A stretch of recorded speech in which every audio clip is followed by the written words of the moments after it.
आप भाभी को बहुत छूट दे रही हो, देखना एक दिन सर पर नाचेगी। सरला जी के पास बहू स्वाति अपने बच्चे को देते हुए कहती है, मम्मी जी आप बाबू को संभाल लेंगी? यदि आप कहें तो मैं न जाऊं। तब सरला जी कहती हैं, अरे स्वाति कैसी बात कर रही है, मैं बाबू का अच्छे से ख्याल रखूंगी। अभी बाहर ठंड है, इसीलिए अपने बाबू को नहीं भेज रही हूँ तेरे साथ। और तू बिल्कुल फिक्र न कर, आराम से जा, यहाँ मैं और तेरे बाबा हैं, सब देख लेंगे। फिर थोड़ी देर बाद गाड़ी की आवाज़ आती है और सुमित भी आ जाता है। सुमित कहता है, जल्दी करो स्वाति, हम लेट हो रहे हैं। सुमित के इतना कहते ही वह सरला के पास बाबू की दूध वाली बोतल, कपड़े और उसकी ज़रूरी चीज़ें सब रखती है। तो सरला जी प्यार से सिर पर हाथ फेरते हुए कहती है, अरे स्वाति मैं सब कर लूँगी, मुझे भी सब पता है कैसे बाबू का ध्यान रखना है। हाँ हाँ मम्मी जी, मैं चाहती हूँ आपको अभी की कमी से कम परेशानी हो। यह कहकर पैर छूकर बाहर निकल जाती है। फिर थोड़ी देर बाद ननद नेहा आती है और पूछती, अरे मम्मी आप बाबू को संभाल रही हैं, भाभी कहाँ हैं? फिर सरला जी बताती हैं कि सुमित और स्वाति एक शादी में गए हैं, वो कितने दिनों से नहीं गई, इसीलिए सोचा उसको भेज दूँ तो उसे अच्छा लगेगा। ये अच्छा है मम्मी, छोटे बच्चे को आप संभालो और भाभी आराम से घूमे, ये भी कोई बात हुई?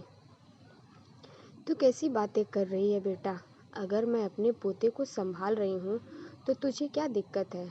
तो ये सब क्यों सोच रही है? तुझे खुश होकर बाबू को मेरे साथ संभालना चाहिए और तू ये बातें करने बैठ गई। और सुना क्या हाल चाल है?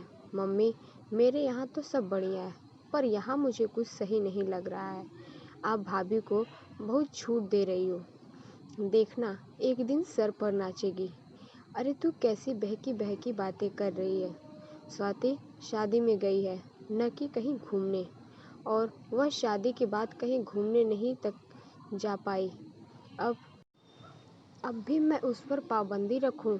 अगर तेरी सास तेरे साथ भी ऐसा ही करे तो तुझे अच्छा लगेगा?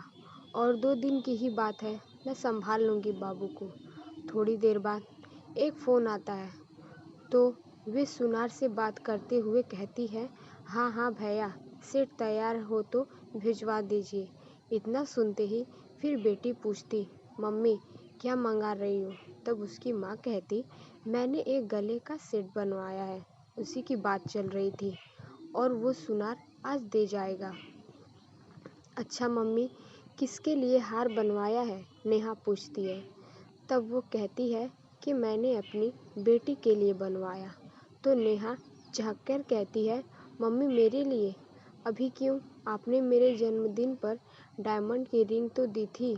तब सरला जी कहती हैं, अरे तेरे लिए नहीं, स्वाति की मैरिज एनिवर्सरी आ रही है तो सोचा उसके लिए पहले से बनवा लूँ। फिर नेहा कहने लगी, मम्मी आप तो भाभी को साड़ी भी गिफ्ट कर सकती थी, हार की क्या ज़रूरत थी? तब सरला जी कहती है, नेहा मैं साड़ी दे सकती थी, पर पहली मैरिज एनिवर्सरी है और तुझे डायमंड रिंग दे सकती हूँ तो बहू को क्यों नहीं? बहू भी मेरे लिए बेटी है, अगर मैं उसकी खुशियों का ख्याल नहीं रखूँगी तो कौन रखेगा? इस तरह नेहा को समझ आ रहा था भाभी के लिए मम्मी का अटैचमेंट बढ़ रहा है।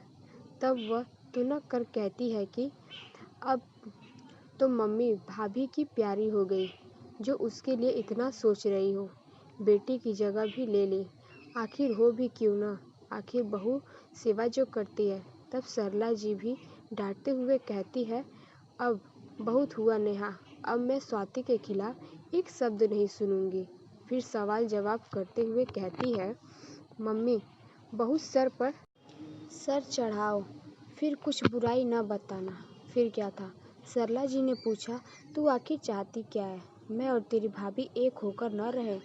मैं दुखी रहूं और उसे दुखी करूं? बस तू जब भी आए मैं अपनी दुख भरी कहानी का पिटारा खोलकर तेरे सामने बैठ जाऊं, तभी तुझे सुकून मिलेगा। तू नहीं चाहती क्या तेरी माँ और भाभी खुश रहे? क्या तेरे साथ भी ऐसा तेरी ननद तेरी साथ वो भड़काती है? नहीं माँ, मेरे साथ ऐसा नहीं होता। अगर तेरे साथ नहीं होता तो तू कैसे सोच सकती है? बहू का दर्द तुम क्यों नहीं समझती? तू भी एक बहू है।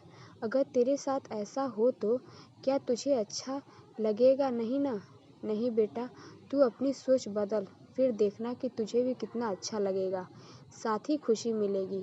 तब नेहा को समझ आता है कि उसकी कितनी गलती सोच थी, जो एक बहू होकर भी बहू का दर्द नहीं समझ रही थी। अब उसे समझ आया कि बहू भी बेटी से बढ़कर हो सकती है। इस तरह उसने माँ के साथ रहकर भतीजे की देखभाल की और भाभी के प्रति भी मन के भाव बदल गए। दोस्तों, जब बेटी बहू बनती है तो अपनी भाभी के प्रति भावना क्यों बदल जाती है? वह स्वयं उस जगह पर रहकर क्यों नहीं सोचती है? आखिर वह भी बहू है, उसे बहू का दर्द दिखना चाहिए, न कि उससे चिढ़े। अगर बेटी को माँ का प्यार मिले तो उसे अच्छा लगता है, लेकिन वही उसकी माँ भाभी को वैसा ही प्यार दे तो बेटी चिढ़ हो जाती है। क्यों? वह बहू होकर बहू का दर्द क्यों नहीं महसूस करती? आज भी यह भावना ननंद भाभी के रिश्ते में कहीं न कहीं देखने को मिलती। इसी कारण बहू को माँ जैसा प्यार नहीं मिलता, क्योंकि सास के मन में कड़वाहट भाव भर जाने के कारण बहू ये दर्द सहती है। उसके प्रति काम करने का भार डालना और कहीं आने जाने की आज़ादी पर रोक टोक की बहू का दर्द बन जाता है। यही हमारे समाज की मानसिकता के चलते बहू पर बेड़ियां बांध दी जाती है। अगर आप सबको मेरी ये स्टोरी पसंद आई हो तो मेरे चैनल को लाइक, सब्सक्राइब एंड शेयर जरूर करें। Thanks for watching.